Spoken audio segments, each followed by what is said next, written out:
আমাৰ দীঘিনী পুখুৰীৰ পৰা নুনমাটিলৈকে যিখন উৰণীয়া সেতু আমি নিৰ্মাণ কৰি আছোঁ, আজি কেবিনেটে সেইখন মহাৰজা পৃথুৰ নামত অৰ্পণ কৰিবলৈ বা তেওঁৰ নামত নামাংকন কৰিবলৈ আনুষ্ঠানিকভাৱে সিদ্ধান্ত গ্ৰহণ কৰে। আজিৰ কেবিনেটত এটা অত্যন্ত গুৰুত্বপূৰ্ণ সিদ্ধান্ত লোৱা হয় যে ৰাজ্যত 18 বছৰৰ ওপৰত কোনো নাগৰিককে নতুনকৈ আধাৰ কাৰ্ড দিয়া নহ'ব। Meaning that any citizen who are 18+ তেখেতসকলে অসমত এতিয়াৰ পৰা আধাৰ কাৰ্ড নাপাব। কিন্তু ইয়াতে আমি শিডিউল ট্ৰাইব, শিডিউল কাষ্ট আৰু টি গাৰ্ডেনৰ 18 বছৰ হ'লেও ওপৰত হ'লেও আমি এবছৰলৈ দি থাকিম, কাৰণ এই সেগমেন্ট কেইটাত এতিয়াও সেচুৰেশন পোৱা নাই। কিছু মানুহে আমাৰ লোকেল মানুহে এতিয়াও আধাৰ কাৰ্ড পাব বাকী আছে। গতিকে 18 বছৰৰ ওপৰত এতিয়াৰ পৰা আমাৰ অসমত কোনেও আধাৰ কাৰ্ড নাপাব, with the exception of ST, SC and tea garden. That is also for another 1 year. এবছৰৰ পিছত এই কমিউনিটিৰো আধাৰ কাৰ্ড নৰ্মেলি নাপাব। যদি কোনোবা আধাৰ কাষ্টৰ মানুহ আধাৰ কাৰ্ড পাব বাকী থাকি গ'ল, তেখেতসকলে উইদিন দিছ মান্থ, এই মাহৰ ভিতৰত আমি আবেদন কৰিবৰ কাৰণে আহ্বান জনাম যে ইয়াৰ পিছত এই উইণ্ডোটো খোলা নাথাকিব। সেইকাৰণে আমি ছেপ্টেম্বৰ মাহটো তেওঁলোকক আবেদন কৰিবৰ কাৰণে সময় দিম আৰু এই যিখন নটিফিকেশ্যন, এই নটিফিকেশ্যনখন অক্টোবৰৰ প্ৰথম সপ্তাহৰ পৰা কাৰ্যত পৰিণত হ'ব। তাৰ পিছতো কোনোবা যদি বিশেষ মানুহ বিশেষ কাৰণত বাদ পৰি যায়, তেওঁলোকে ডিচিক এপ্লাই কৰিব লাগিব আৰু ডিচিয়ে SB, ফৰেনাৰ্ছ ট্ৰিব্যুনেল সকলোৰ লগত কথা বতৰা পাতি ৰেয়াৰেষ্ট অফ দ্য ৰেয়াৰ কেছত দিব পাৰিব। যদি কোনোবা বাদ পৰি একেবাৰে মানে কিবা কাৰণত দিবই লাগে, মোৰ বেমাৰ আছিল, মই যাব নোৱাৰিলোঁ বা মই অসমত নাছিলোঁ, এনেকুৱা কিছুমান থাকিলে অকল ডিচিয়েহে আধাৰ কাৰ্ডখন দিব পাৰিব, বেলেগ কোনেও নোৱাৰে। এই সিদ্ধান্তটো আমি এইকাৰণে লৈছোঁ যে যোৱা কিছুদিনত, বিশেষকৈ যোৱা এটা বছৰত আমি বাংলাদেশৰ পৰা অহা ইলিগেল বাংলাদেশীক আমি নিৰন্তৰ বৰ্ডাৰত ধৰি আছোঁ।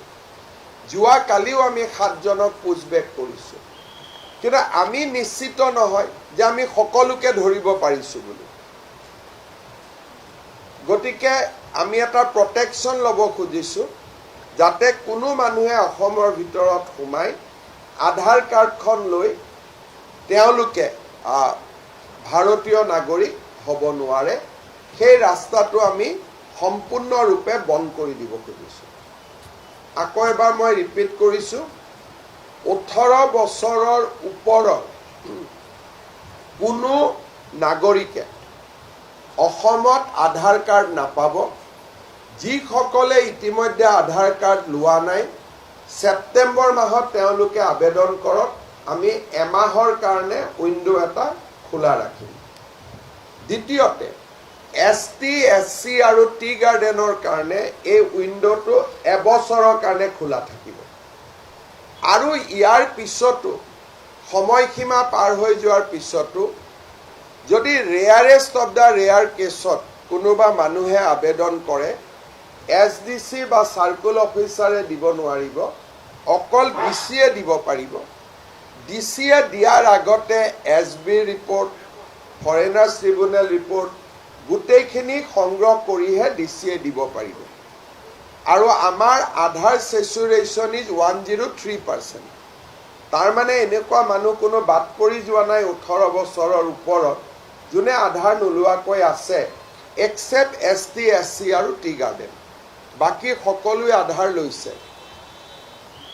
চতুৰ্থতে, যি ধৰণে আমি বাংলাদেশী নাগৰিকক আবদ্ধ কৰিছোঁ, 100% আমি যিহেতু কৰিব পাৰিছোঁ বুলি ভবা নাই, গতিকে এই ক্ষেত্ৰত যিকোনো মানুহে নাগৰিকত্ব যাতে আধাৰৰ জৰিয়তে ল'ব নোৱাৰে, this decision will act as a big deterrent. ইয়াৰ পিছত আজি আমাৰ কেবিনেটত ইণ্ডিয়ান ইনষ্টিটিউট অফ মেনেজমেণ্ট অসমক দিয়াৰ বাবে আমি প্ৰধানমন্ত্ৰী নৰেন্দ্ৰ মোদী ডাঙৰীয়াক ধন্যবাদ জনাই আমি আজি এটা প্ৰস্তাৱ গ্ৰহণ কৰিছোঁ। মই অকণমান আপোনালোকক এটা বেকগ্ৰাউণ্ড ক'ব খুজিছোঁ। যেতিয়া UPA গভৰ্ণমেণ্ট আছিলে, তেতিয়া উত্তৰ পূৰ্বক এখন IIM দিয়া হৈছিলে আৰু উত্তৰ পূৰ্বক এখন এইমছ দিয়া হৈছিলে। কিন্তু দুইটা অনুষ্ঠানে তেতিয়াৰ কংগ্ৰেছ চৰকাৰে শ্বিলঙত কৰিবৰ বাবে সিদ্ধান্ত লয়। IIMখনো শ্বিলঙত দিয়ে আৰু এইমছৰ যিটো নিগ্ৰিমছ বুলি কয়, নিগ্ৰিমছখনো শ্বিলঙত দিয়ে। আৰু অসমে তেতিয়া এখন বিচাৰিছিল যে দুখনৰ এখন অন্তত অসমক দিয়ক। তেতিয়া কেন্দ্ৰীয় চৰকাৰে, য'ত নেকি আমাৰ অসমতো কংগ্ৰেছ চৰকাৰ আছিলে, দিল্লীতো কংগ্ৰেছ চৰকাৰ আছিলে, তেওঁলোকে নিগ্ৰিমছখনো আনিব নোৱাৰিলে, IIMখনো আনিব নোৱাৰিলে। আৰু আমি কৈছিলোঁ যে আমাক দুইখন নালাগে, মেঘালয়ক এখন দিয়ক, আমাক এখন দিয়ক। কিন্তু আমি এখনো আনিব নোৱাৰিলোঁ, বা অতিৰিক্ত কৰি ঠিক আছে অসমকো দিয়ক, মেঘালয়কো দিয়ক, তেনেকৈও আমি আনিব নোৱাৰিলোঁ। এটা অসমৰ মানুহৰ মাজত দুখ এটা থাকি গৈছিল। মোদী ডাঙৰীয়াই প্ৰথম 5 বছৰত আমাক এইমছখন দিলে, আমাৰ এটা যিটো নোপোৱাৰ বেদনা আছিল সেইটো নোহোৱা হ'ল। এইবাৰ আমাক IIMখন দিলে।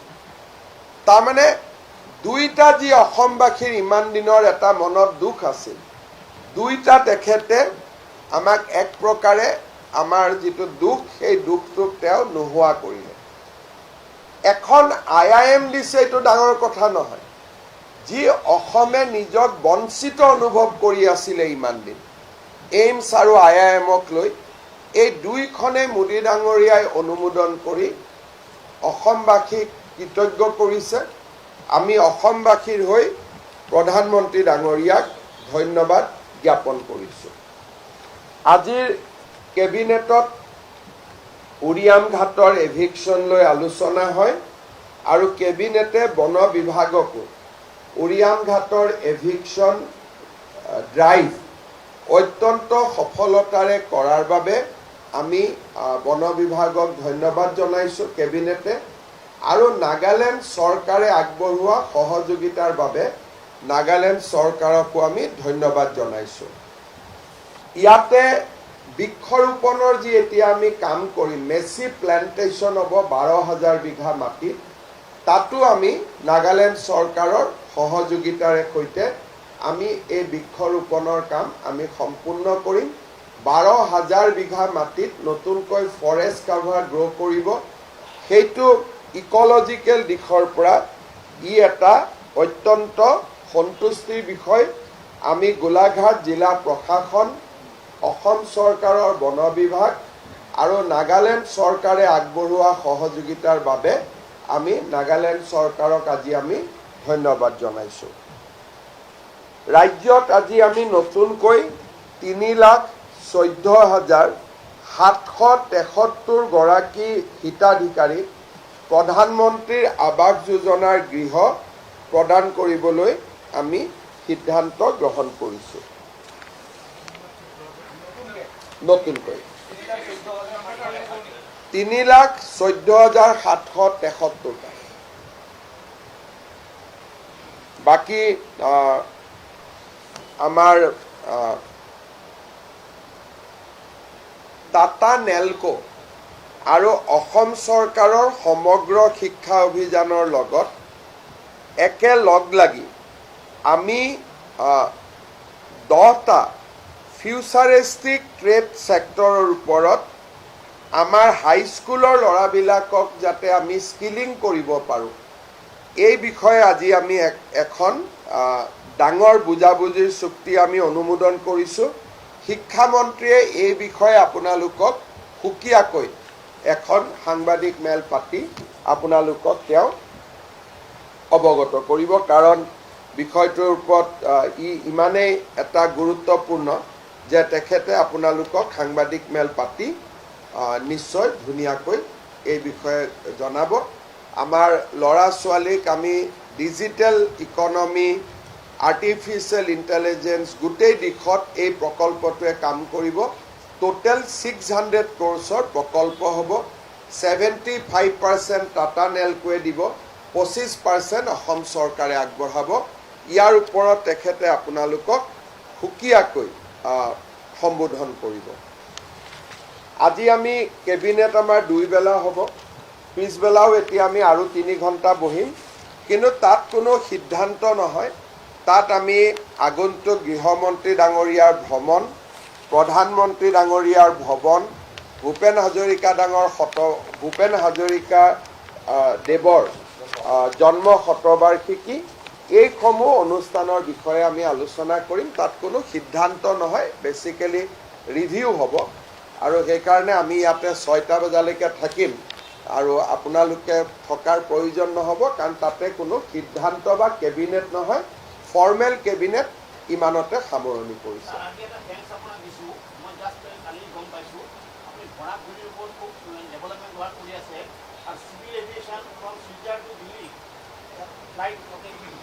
বিশ ছেপ্টেম্বৰৰ পৰা।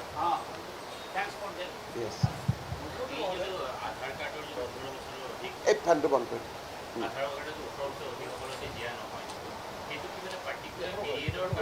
নহয়, একেবাৰে দিয়া নহয়, কাৰণ অসমত আধাৰ ছেচুৰেশ্যন 102% মানুহে অলৰেডি লৈ লৈছে।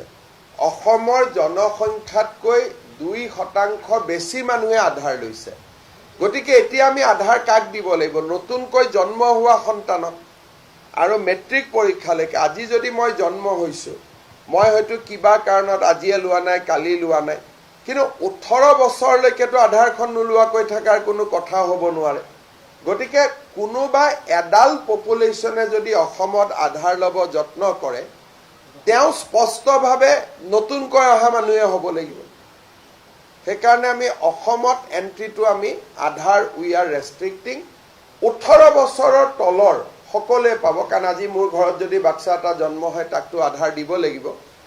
আৰু rarest of the rare case, ধৰি ল'লোঁ মোৰ 19 বছৰ হৈছে, মই IIT গুৱাহাটীৰ হোষ্টেলত পঢ়োঁ, মোৰ ঘৰ কৰ্ণাটকত, মই কৰ্ণাটকত আধাৰ ল'ব খোজা নাই, অসমত ল'ব খুজিছোঁ, তেতিয়া অকল DCয়েহে দিব পাৰিব, অফিচে দিব নোৱাৰে, আধাৰ কেন্দ্ৰত দিব নোৱাৰে। DCয়ে কৰ্ণাটকত সুধিব যে এইজন বাসিন্দা হয় নে নহয়, গোটেই ইনকুৱাৰী কৰাৰ পিছত DCয়েহে দিব পাৰিব। ইৰেছপেক্টিভ অফ ৰিলিজিয়ন, ইয়াত হিন্দু মুছলিম চবৰ কাৰণে, খালি ST SC আৰু টি গাৰ্ডেনত আধাৰ পেনেট্ৰেশ্যন ইজ 96%, তাৰমানে 4% মানুহে তাত আধাৰ ল'ব বাকী আছে। সেইকাৰণে ST SC এণ্ড টি গাৰ্ডেনৰ ক্ষেত্ৰত we are giving 1 year of exemption. আৰু ছেকেণ্ড, আমাৰো যদি কোনোবা মানুহে আধাৰ লোৱা নাই, তেওঁলোকৰ কাৰণেও আমি 1 মাহ সময় দিছোঁ যে এপ্লাই কৰি ল'ম।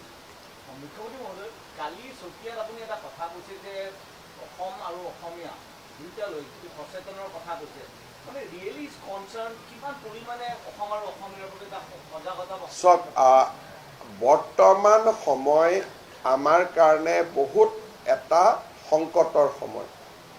মই আপোনালোকক এটাই কথা আহ্বান জনাম, আমি মাটিৰ বিষয়েতো আলোচনা কৰিছোঁ, যে মাটিৰ বিষয়ে কিমান মাটি কাৰ দখলত আছে আমি আলোচনা কৰিছোঁ।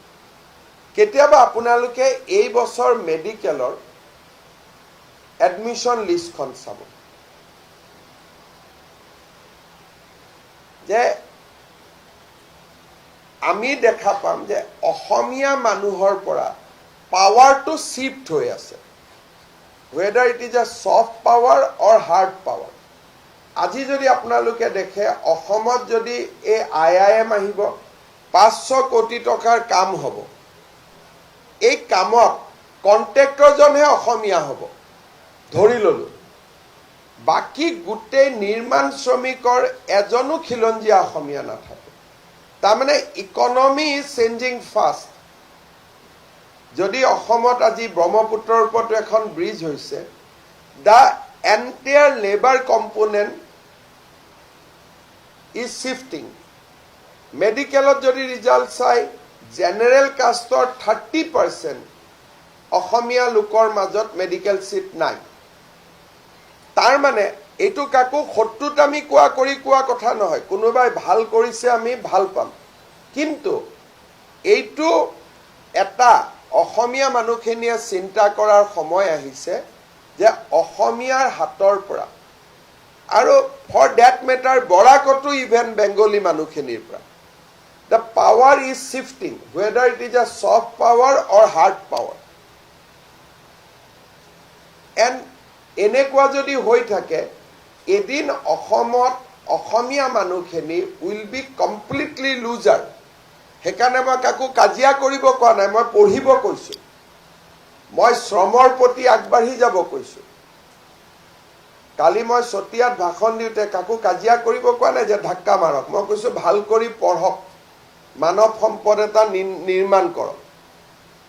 মাটি বাৰী উচ্ছেদ ই এটা কম্পনেণ্ট, আৰু এটা কম্পনেণ্ট হৈছে যে যিটো ছফ্ট পাৱাৰ বুলি কয়, এখন ৰাজ্যৰ যিটো মেজৰিটি কমিউনিটি তেওঁলোকৰ হাতত ছফ্ট পাৱাৰটো থাকে। কৰ্ণাটকৰ soft power is with the Canadian people, Kannada people. মহাৰাষ্ট্ৰত soft power is with the Marathi people. বেংগলত soft power is with the Bengali people. গুজৰাটত soft power is with the Gujarati people. But অসমত দ্য মষ্ট ক্ৰিটিকেল পাৰ্ট হৈছে যে soft পাৱাৰটো transfer হ'ব আৰম্ভ কৰিছে। যেটো যে আমি অসমীয়া, ডেট ছফ্ট পাৱাৰ ইজ যে অসমত মাজে মাজে সমুজ্জ্বল ভট্ট ডাঙৰীয়া এটা শব্দ কৈ থাকে, অসমীয়াত অসমীয়াৰ প্ৰভুত্ব থাকিব।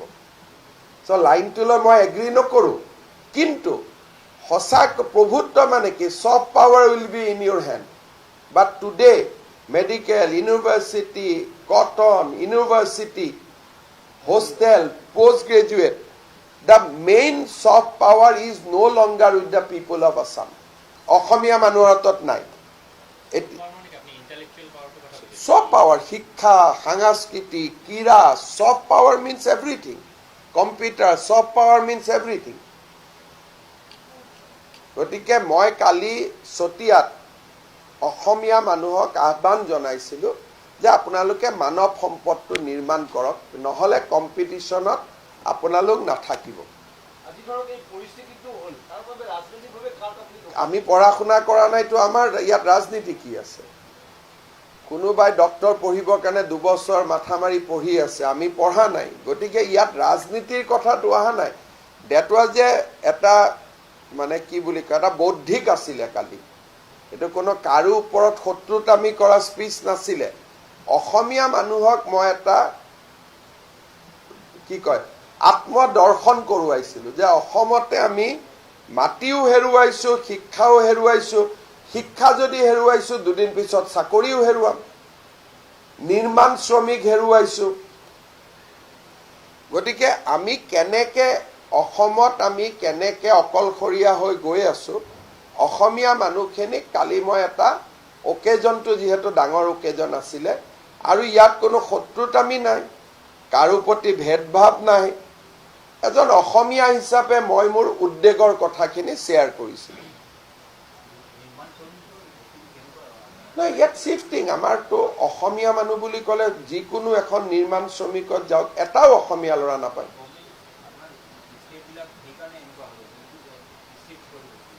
মোৰ একো ষ্টেপ নাই ইয়াত, মাত্ৰ মই কি কৰিব পাৰোঁ? মই একো কৰিব নোৱাৰোঁ, মই মাত্ৰ জনাব পাৰোঁ। আপোনালোকে কথা যিখিনি ক'ব সাহস নকৰে, মই কথাখিনি ৰাখিছোঁ, কিন্তু মইতো আৰু গৈ ফ্লাইঅভাৰত কাম নকৰোঁ। ইয়াত গভৰ্ণমেণ্টৰ কোনো ৰোল নাই, ইয়াত গভৰ্ণমেণ্টে কি কৰিব পাৰে? ইয়াতো এটা আৰে স্কিল লেবাৰৰ ইনষ্টিটিউট খুলিলেওতো তাতো পঢ়িবৰ কাৰণে অসমীয়া ল'ৰা যাব লাগিব। যে ইভেন যি স্কিল ইনষ্টিটিউট আমি কৰিছোঁ তাতোতো আমাৰ ল'ৰা পঢ়িব যোৱা নাই। আপোনালোকে ITI বিলাকত যাব, অসমীয়া ল'ৰাটো তাত নাই। গতিকে মই মেডিকেল কলেজো খুলিছোঁ, মেডিকেল কলেজত আমাৰ ল'ৰা নাই। গতিকে মই অসমীয়া মানুহখিনিক এটা দৃষ্টি আকৰ্ষণ কৰিছোঁ যে প্ৰতিযোগিতাৰ পৃথিৱীখনৰ পৰা আমি আঁতৰি গৈ আছোঁ। মই কাকো হিংসা কৰা নাই, তেওঁলোকে প্ৰতিযোগিতা কৰি পাইছে, শ্ৰম কৰি পাইছে, কাৰো ওপৰত কোনো বিশেষ ভাৱ নাই। কিন্তু অসমীয়া মানুহে যে প্ৰতিযোগিতাৰ পৃথিৱীখনৰ পৰা আঁতৰি আঁতৰি আঁতৰি আঁতৰি গৈ আছোঁ, that is a matter of concern. যিহেতু চতিয়া অসমীয়া মানুহৰ এটা অভিকেন্দ্ৰ, সেইকাৰণে তাত মই কথাখিনি উল্লেখ কৰিছোঁ। It was not about politics, এইটো এটা চৰ্চা, বৌদ্ধিক চৰ্চা এটা।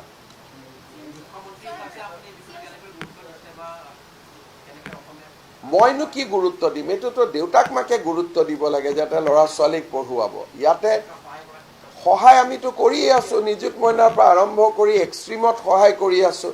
জিলাই জিলাই মেডিকেল কলেজ পাতিছোঁ, এডমিশ্যন ফ্ৰী কৰি দিছোঁ, ফৰ্ম ফিল আপ ফ্ৰী, আমিতো সহায় কৰি আছোঁ। কিন্তু যিকোনো কাৰণতে নহওক আমাৰ ল'ৰা ছোৱালীখিনিয়ে পঢ়া নাই, পৰীক্ষা নিদিয়া নহয়, পৰীক্ষাত আমাৰ ল'ৰা ছোৱালীখিনিয়ে বলে পৰা নাই। গতিকে এইটোতো আৰু মুখ্যমন্ত্ৰীৰ কথা নহয়, এইটো দেউতাক মাক সমাজ সচেতন হ'ব লাগিব, মানুহক পঢ়া শুনাৰ প্ৰতি আকৰ্ষিত কৰিব লাগিব। এতিয়া মেডিকেলৰ চিট এটাতো মুখ্যমন্ত্ৰীয়ে দিব নোৱাৰে, পঢ়িয়েই পাব। কিন্তু এইবাৰ আপোনালোকে মেডিকেলৰ এডমিশ্যনৰ লিষ্টখন ফ্ৰীলি এভেইলেবল হৈ আছে, চালে বুজি পাব যে অসমীয়া জাতিৰ সন্মুখত কিমান ডাঙৰ সংকট আছে। বাট এই সংকটটোলৈ কাকো আমি বেয়া পাব নোৱাৰোঁ, কাৰণ কোনেও ইলিগেলি পোৱা নাই, যোনে পাইছে লিগেলি পাইছে।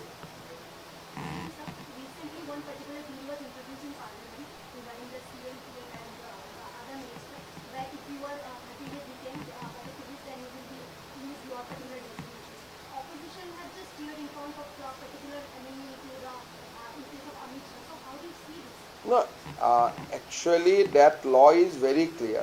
If a chief minister or prime minister is in custody for up to 30 days, then he will lose the share of the chief minister. So during these 30 days, the accused will have multiple opportunity to go before the judiciary. He will have a bail petition, he will go to High Court, he will go to Supreme Court.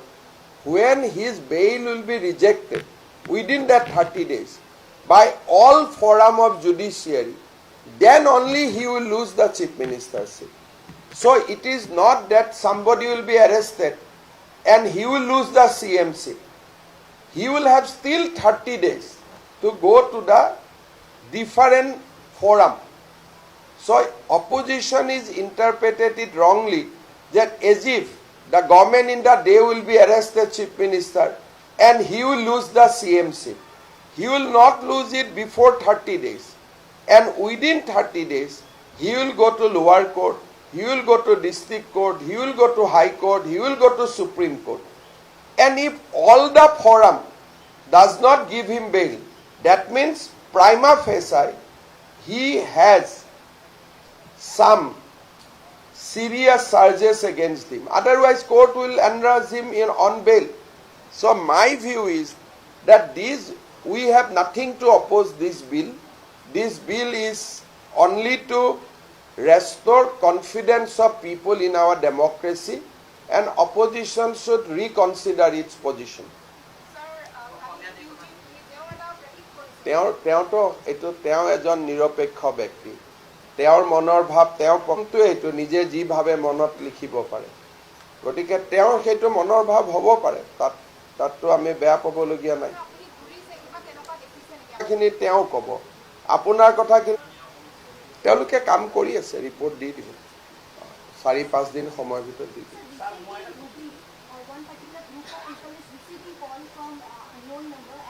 This is a matter of concern. Last time when I have visited Bangladesh, that area falls in the chicken neck, coming from Bangladesh.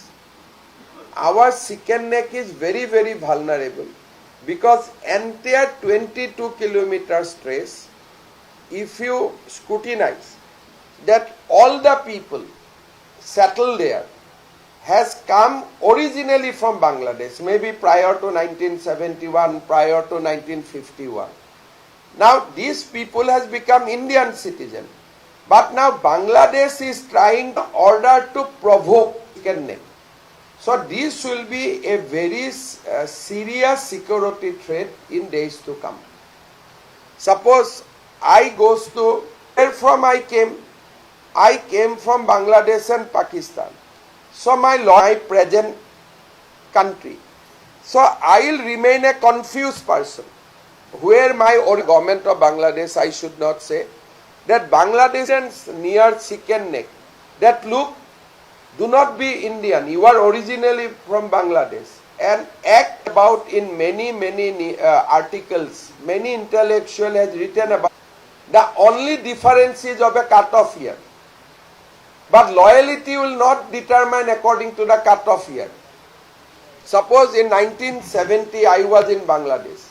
I came to India. I become citizen of India. But my loyalty will be to Bangladesh because I spent my entire childhood there. And my loyalty will also be with India. Now, at the time of war, which way my loyalty will go? At the time of crisis, which way my loyalty will go? It will depend how their ideology will be shaped. Now a group of Bangladeshi organization become very active to shape the ideology of the people of original people of Bangladesh, presently Indian citizen, that look, that is your temporary nation. You be inclined towards us. So all these phone calls, wall writing, distribution of literature, and in some time even the arms training are part of this overall game plan. Are these penetrated into Assam also? No, this is a common human philosophy. Ejon moi aji golo, moi ejon suppose ohakali moi America gusi golo. Mor citizenship to moi America lolo.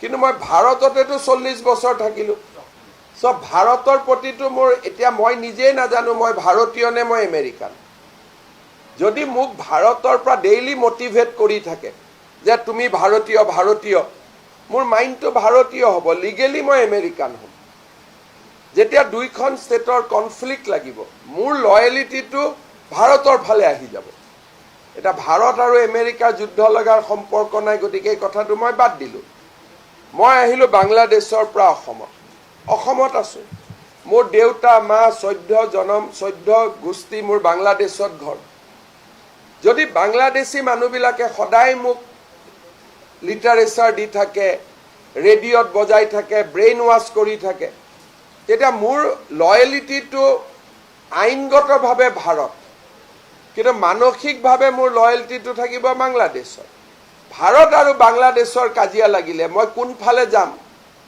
হেতু এটা সিদ্ধান্ত আজিয়ে লব নোৱাৰি হেকাৰণে বাংলাদেশে চেষ্টা কৰি আছে যে চিকেন নেকৰ আশে-পাশে থাকা বাংলাদেশ মানে মই গভৰ্ণমেণ্ট কোৱা নাই বাংলাদেশৰ ফান্ডামেন্টালিষ্ট অৰ্গানাইজেশ্যন তেওঁলোকে ধুবুৰী শিলিগুৰি হওক বা গোটেই চিকেন নেকটোৰ আশে-পাশে থাকা মানুহবিলাকক তেওঁলোকে মোটিভেট কৰিব চেষ্টা কৰি আছে যে remain as a Bangladeshi although you are staying now in India এই যে ফোন কল আহিছে wall writing হৈছে it is part of that conspiracy সেইকাৰণে মই সদায় কওঁ যে উত্তৰ পূব ভাৰতৰ মানুহ পশ্চিম বংগৰ মানুহ অসমৰ মানুহ we are living on a fire আমি নিজেও নাজানো যে এটা সংঘাত হলে আমাৰ ভৱিষ্যত কি হ'ব যেতিয়ালৈকে সংঘাত নহয় সব ঠিক আছে যেতিয়া সংঘাত হ'ব large section of people whose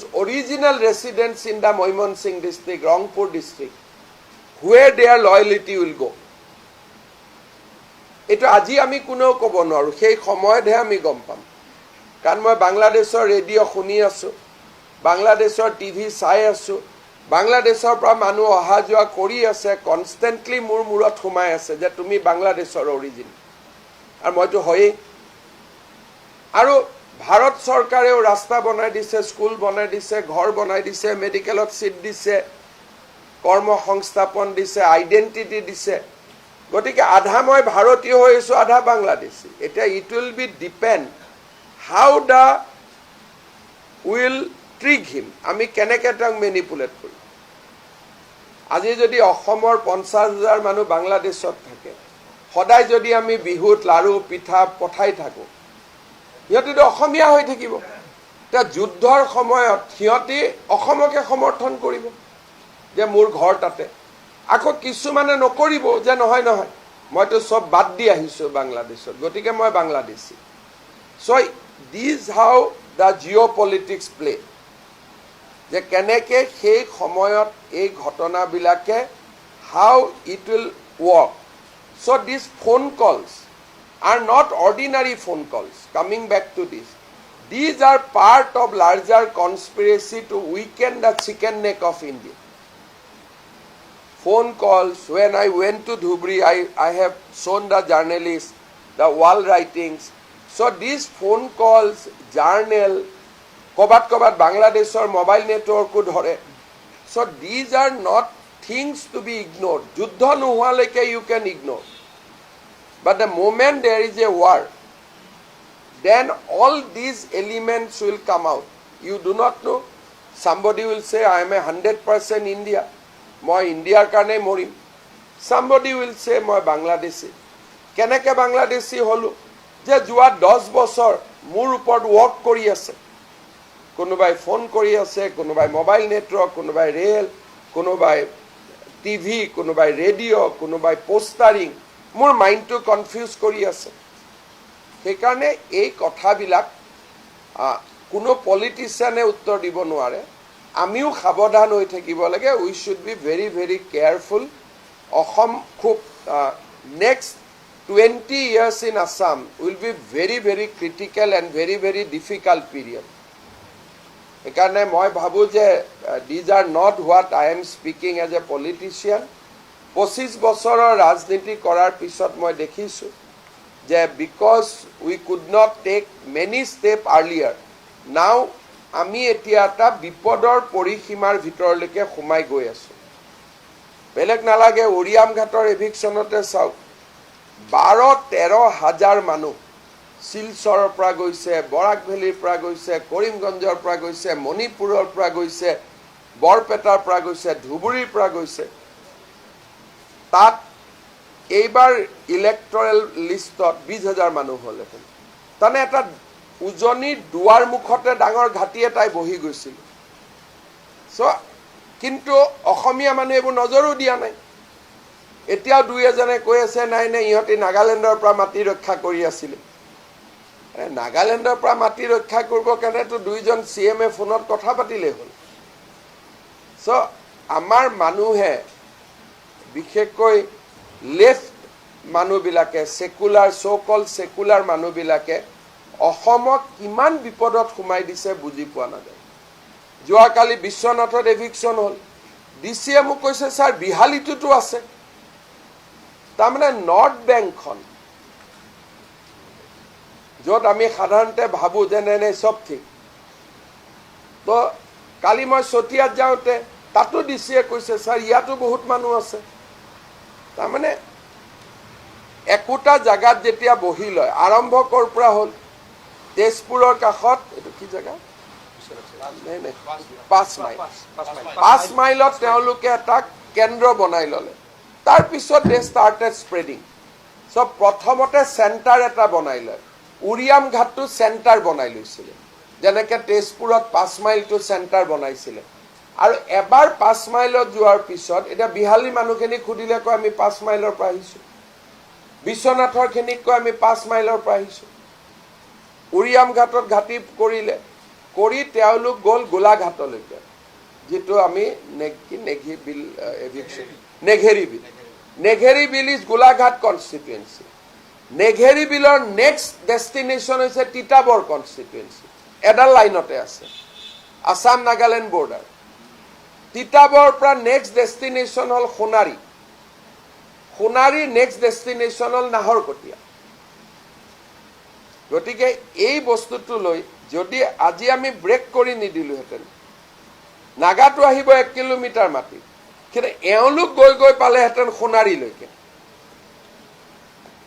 যিটো আমাৰ মানুহবিলাকে ৰিয়েলাইজেই কৰিব পৰা নাই। সেইকাৰণে কেতিয়াবা কেতিয়াবা মই অশান্ত হৈ থাকোঁ যে আমাৰ মানুহখিনিয়ে বুজিয়ে পোৱা নাই যে আমি কি জেগাত বহি আছোঁ।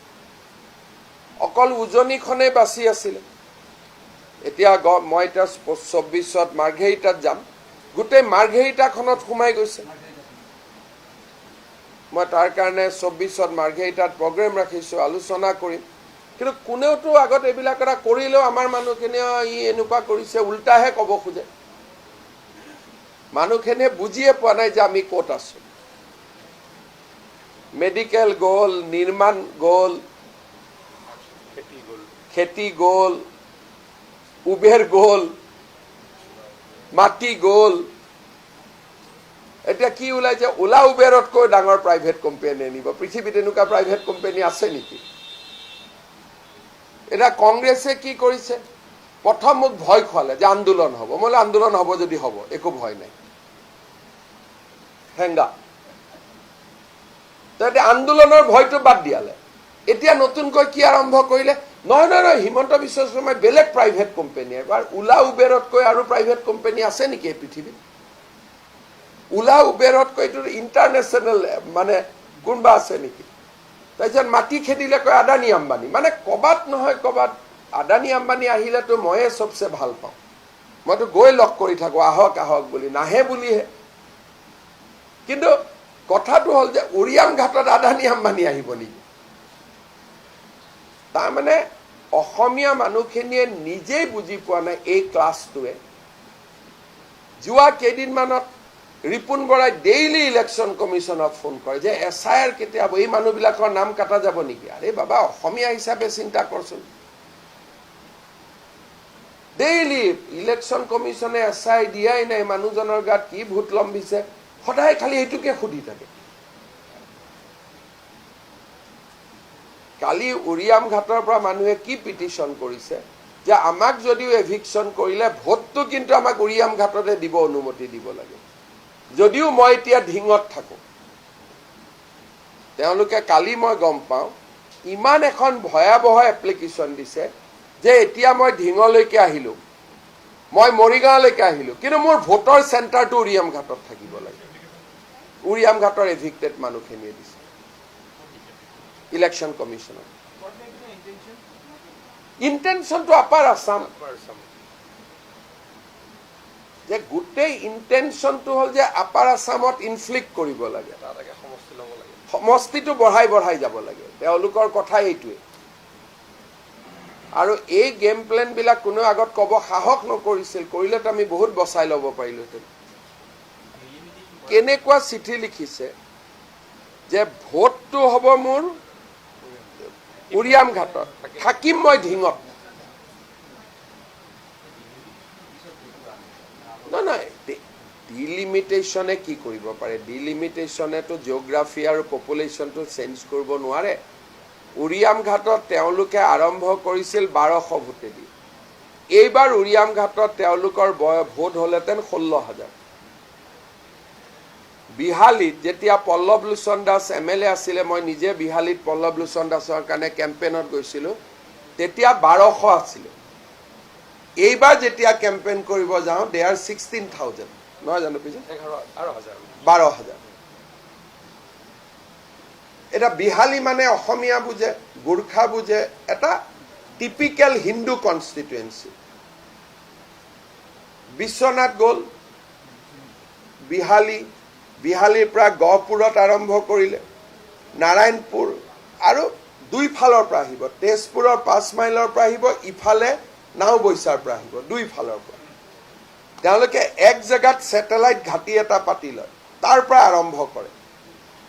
চ' উৰিয়াম ঘাট ৱাজ এ ছেটেলাইট ঘাটি। ঠিক নহ'লে ভাই মই য'ত আছোঁ তাতে ভোট দিম। আজি যদি মই কিবা কাৰণত বিহাৰৰ পৰা অসমত আহোঁ, মই লিখিম নেকি যে মই অসমলৈকে আহিলোঁ কিন্তু মোৰ ভোটটো বিহাৰত থাকিব লাগে?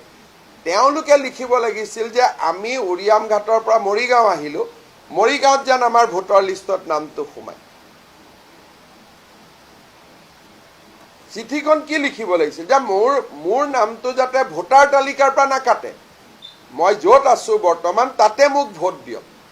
কিন্তু তেওঁলোকে চিঠিখন লিখিছে যে আমাক উৰিয়াম ঘাটত ভোট দিব লাগে। তাৰমানে এইবিলাক কিমান একোটা গভীৰ ষড়যন্ত্ৰ আমি বুজিবই পৰা নাই। কালি আপোনালোকে আমাৰ CEOৰ পৰা চিঠিখন তেওঁ যদি শ্বেয়াৰ কৰিব খোজে, মইতো ভিতৰুৱাকৈ শুনিছোঁ, অফিচিয়েলিতো এই চিঠি মোৰ তাত নাহে, আপোনালোকে ইনকুৱাৰী কৰিব পাৰে। আৰু দিল্লীলৈকেও লিখিছে। নহয়, ভাল নহয়। তেওঁলোকৰ এই চিঠিবোৰ কোনে লিখি দিয়ে? নহয়, কেৰেলাৰ পৰা মানুহ আহে, মহাৰাষ্ট্ৰৰ পৰা আহে। ইট ইজ এটা বহুত ডাঙৰ নেটৱৰ্ক হয়, ইণ্টেলেকচুৱেল হয়। তেওঁলোকে একদম ক্লিয়াৰলি লিখিছে যে আমি য'তেই নাথাকোঁ কিয় আমাৰ ভোটৰ চেণ্টাৰটো উৰিয়াম ঘাটত হ'ব লাগে। তাৰমানে ভ্ৰাম্যমান, যেনেকৈ আলফাৰ চলমান শিবিৰ থাকে, তেওঁলোকৰ চলমান ভোট কেন্দ্ৰ হ'ব। গতিকে এই লেভেলত অসমত কনস্পিৰেচি চলি আছে, আমাৰ মানুহে আন্দাজে কৰিব পৰা নাই। আমাৰ বাতৰি কাকতে আকৌ কি লিখে? ইমান ভাল আজমলৰ ট্ৰেইনিং চেণ্টাৰৰ পৰা ইমান ল'ৰা মেডিকেল পাইছে, তোৰে চিট খাই আছে, আকৌ তয়ে লিখ। উল্টা লিখিব লাগে যে আজমলে যদি ইমান ডাঙৰ চেণ্টাৰ কৰিছে আমি কিয় কৰিব নোৱাৰোঁ, সাহিত্য সভাই কিয় কৰিব নোৱাৰোঁ। আমি লিখিব লাগে সেইটো যে লাচিত খানাই কিয় কৰিব নোৱাৰে, সাহিত্য সভাই কিয় কৰিব নোৱাৰে। আমি প্ৰতিযোগিতা লগাব লাগে। উল্টাই আমি এনেকৈ লিখি দিওঁ যে আমাৰো যাতে ছোৱালীবিলাক আজমলৰ তাত ট্ৰেইনিং ল'ব যায় আৰু লাভ জেহাদৰ বলি হয়। আমি তেনেকৈ লিখি দিওঁ কথা বতৰাবিলাক। আমি যিখিনি সিহঁতি কৰিব নোৱাৰে সেইখিনি আমি বুজাই বঢ়াই কৰি দিওঁ।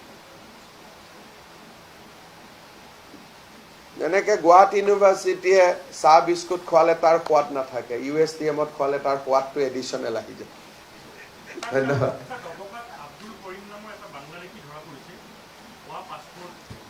কৰি ল'ব পুলিচে। আৰু এটা বিষয় আছে, যোৱা কিছুদিন ধৰি প্ৰায় 1.5 মাহমান ধৰি শ্ৰীৰামপুৰ গেটত যিবোৰ ট্ৰাক স্ক্ৰেপ লৈ যায়, তাত পুলিচে কিছু ৰখাই আছে গাঁওখনৰ জগতৰ নামত। যদি আপোনাৰ স্কেনাৰ ওলাইছে 35,000কে পাৰ গাড়ী বিচাৰে। প্ৰথম কথা, মইতো নাভাবোঁ যে কোনোবাই টকা বিচাৰিছে, কাৰণ অসমত এতিয়া পুলিচে এইবিলাক কৰিব সাহস নাই। কিন্তু কেতিয়াবা জেনুইন কথাত ধৰিলেও, কাৰণ স্ক্ৰেপ ক'ৰ পৰা যাব? চুৰিয়ে হ'ব। অসমৰ পৰা স্ক্ৰেপ কেনেকৈ যাব? আজি অসমত আমাৰ প্ৰায় 12টা TMT ফেক্টৰী আছে। তেওঁলোকে স্ক্ৰেপ কিনে, তাৰ পিছতো যদি তেওঁলোককো বিক্ৰী নকৰি ট্ৰাকেদি ওলাই যায়, তাৰমানে তাততো ঘটনা থাকিব। আৰু বহুত চুৰি কেছ ৰেজিষ্টাৰ হৈ আছে। পুলিচে যেতিয়া ইনকুৱাৰী কৰে তেতিয়া টকা লোৱা বুলি এই কথাটো উলিয়াই দিয়ে আৰু পুলিচৰ হাত ভৰি ভাঙি দিয়ে। সেইকাৰণে মই ভাবোঁ টকা ল'বতো সাহস কাৰো নাই। কিন্তু যদি স্ক্ৰেপৰ গাড়ী অসমৰ পৰা ওলাই গৈছে, ডেফিনেটলি ধৰিব লাগে, ইনকুৱাৰী হ'ব লাগে যে স্ক্ৰেপ ক'ৰ পৰা ওলালে। মই স্কেনাৰ লৈ পুলিচে কেনেকৈ বিচাৰিব পাৰে? চাওক, বেলেগ গ্ৰুপটোতো সেই সীমান্তটো আপোনালোকে জানেই, তাত বহুত ধৰণৰ মানুহ আছে। আৰু যদি এনেকুৱা পাক্কা ইনফৰ্মেশ্যন আছে মই এতিয়া স্পীক কৰি দিম।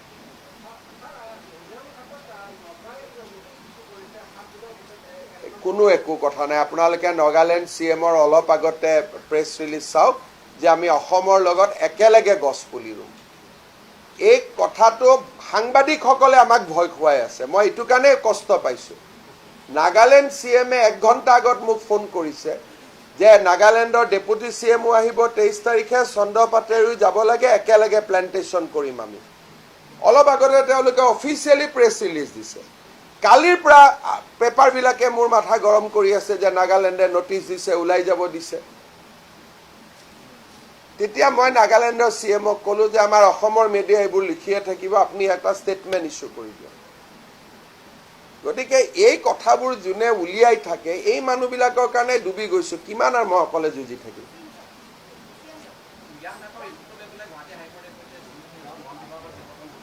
এইটোতো একশ্যন ল'বই লাগিব এইবিলাক গোটেই আমাৰ সন্মানীয় গড় নিধনকাৰী দিনতে গোটেইবিলাক সোমাইছিলেগৈ গতিকে গৈ গৈ ইনকুৱাৰীটো কেতিয়াবা তেওঁৰ ডিঙিটো গৈ পৰিবগৈ